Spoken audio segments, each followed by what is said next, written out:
వరుస హిట్స్తో కెరీర్లోనే పీక్ ఫామ్లో ఉన్న బాలకృష్ణ మినిమం గ్యారంటీ డైరెక్టర్గా పేరు తెచ్చుకున్న బాబీ వీరి కాంబోలో మాస్ అండ్ యాక్షన్ మూవీగా రూపుదిద్దుకున్న మూవీ డాకు మహారాజ్. ట్రైలర్తో మాస్ మూవీ లవర్స్కి పండగే అని చెప్పిన ఈ మూవీపై బాలయ్య ఫ్యాన్స్లో భారీ అంచనాలున్నాయి. ఆ అంచనాల నడుమ ఈ రోజే రిలీజ్ అయిన డాకు మహారాజ్ ఫ్యాన్స్ని మెప్పించాడా? మొన్నే చిరంజీవితో హిట్ కొట్టిన బాబీ బాలయ్యకు హిట్ ఇచ్చాడా? కథ విషయానికొస్తే మధ్యప్రదేశ్లోని చంబల్లో మోస్ట్ వాంటెడ్ మహారాజుగా పేరు తెచ్చుకున్న హీరో బాలకృష్ణ.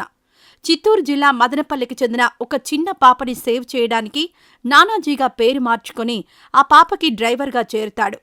అసలు ఈ మహారాజు ఎవరు? ఆయన భీకరమైన ఫ్లాష్ బ్యాక్ ఏంటి? మధ్యప్రదేశ్లో ఎందుకు అంత ఫేమస్ అయ్యాడు? పాపకి తనతో ఉన్న సంబంధం ఏమిటి? అసలు మహారాజు నానాజీగా పేరు మార్చుకొని రావాల్సిన అవసరం ఏమిటి? బాబీ డియోల్, శ్రద్ధా శ్రీనాథ్ లాంటి వారికి ఈ కథతో ఏంటి సంబంధం? ఇలాంటి ప్రశ్నలన్నింటికీ సమాధానం కావాలంటే సినిమా చూడాల్సిందే. డాకు ట్రైలర్ చూసినప్పుడే ఇందులో బాలయ్య 2 డిఫరెంట్ రోల్స్ చేస్తున్నారని, ఏదో సమరసింహారెడ్డి లాంటి ఫ్లాష్ బ్యాక్ కూడా ఉందని ఎవరికైనా అర్థమవుతుంది. కానీ ఇక్కడ అలాంటి మాస్ యాక్షన్ కథలని కొత్తగా చూపించడం దర్శకులకు పెద్ద ఛాలెంజ్. పైగా బాలయ్యతో అంటే మూస ధోరణిలో కాకుండా అయితేనే అది హిట్ అవుతుంది. ఆ విషయం బాబీకి తెలుసు కాబట్టి బాలయ్యకు పర్ఫెక్ట్గా సూట్ అయ్యే ఓ ఫ్యాక్షన్ కథని కొత్తగా ఉంటుందని చంబల్ బ్యాక్ డ్రాప్కి షిఫ్ట్ చేశారు. దాంతో తెరపై ఒక కొత్త తరహా యాక్షన్ మూవీ చూస్తున్న ఫీలింగ్ వస్తుంది. ఫస్ట్ హాఫ్లో మొదటి 20 నిమిషాలు కాస్త స్లోగా ఉన్నప్పటికీ అది కథకు పునాది అండ్ బాలయ్య ఎంట్రీని ఆడియన్స్తో కనెక్ట్ చేయడానికి ఉపయోగపడుతుంది. ఒక్కసారిగా నానాజీగా బాలయ్య ఎంట్రీ తర్వాత కథ పుంజుకుంటుంది. అక్కడ్నుండి కాస్త ఎమోషన్తో, ఇంకాస్త అసలు నానాజీ ఎవరు అనే క్యూరియాసిటీతో మూవీ డీసెంట్గా సాగిపోతుంది. దబిడి దిబిడి సాంగ్తో ఒక్కసారిగా ఫ్యాన్స్లో జోష్, తర్వాత 20 నిమిషాల పాటు సాగే ఇంటర్వెల్ బ్యాంగ్, థియేటర్స్లో ఒక విజువల్ ఫీస్ట్. ఫ్యాన్స్కైతే పండగే. ఇక సెకండ్ హాఫ్ ఏ రేంజ్లో ఉండబోతోందో అనే హై ఎక్స్పెక్టేషన్స్ మొదలవుతాయి. దానికి తగ్గట్టే సెకండ్ హాఫ్లో ఫ్లాష్ బ్యాక్ స్టార్ట్ అయి రాజమౌళి సినిమాల్లోలాగా ఒక ప్రాంతం, అక్కడ కర్రూరమైన విలన్స్ దారుణాలకు అల్లాడుతున్న ప్రజల బాధ ఆడియన్స్ని హత్తుకునేలా చూపించగలిగారు. అవి చూస్తూ ఒక ఇంజనీర్ ఉగ్రరూపం దాల్చి డాకు మహారాజుగా అవతారం ఎత్తే సీన్స్ గూస్ బంప్స్. ఫ్యాన్స్కి హై ఇచ్చే మూమెంట్స్ ఈ సెకండ్ హాఫ్లో 4-5 ఉన్నాయి. క్లైమాక్స్ ఎపిసోడ్ కాస్త సాగదీసినట్టు ఉంటుంది. ఇదొక్కటి కరెక్ట్గా కుదిరుంటే సినిమా ఇంకో రేంజ్కి వెళ్లేది.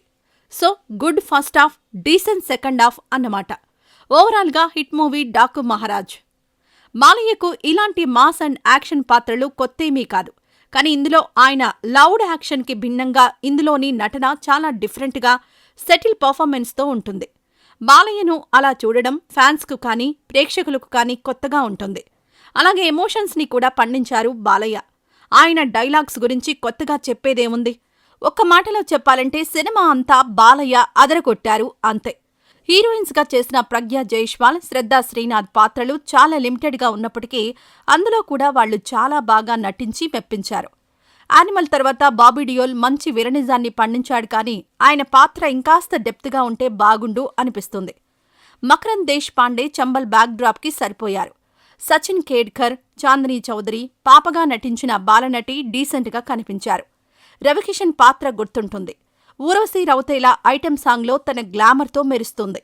ఇక మిగిలిన ఆర్టిస్టులందరూ వాళ్ల పాత్రల పరిధి మేరకు ఓకే అనిపించారు. బాలయ్యలో మాస్ని, ఆయన ఎనర్జీని పూర్తిగా కొత్తగా వాడుకోవడంలో డైరెక్టర్ బాబీ సక్సెస్ అయ్యాడు. సినిమాని ఆయన తీసిన విధానం కొన్ని సీన్స్లో హాలీవుడ్ స్థాయి కనిపిస్తుంది.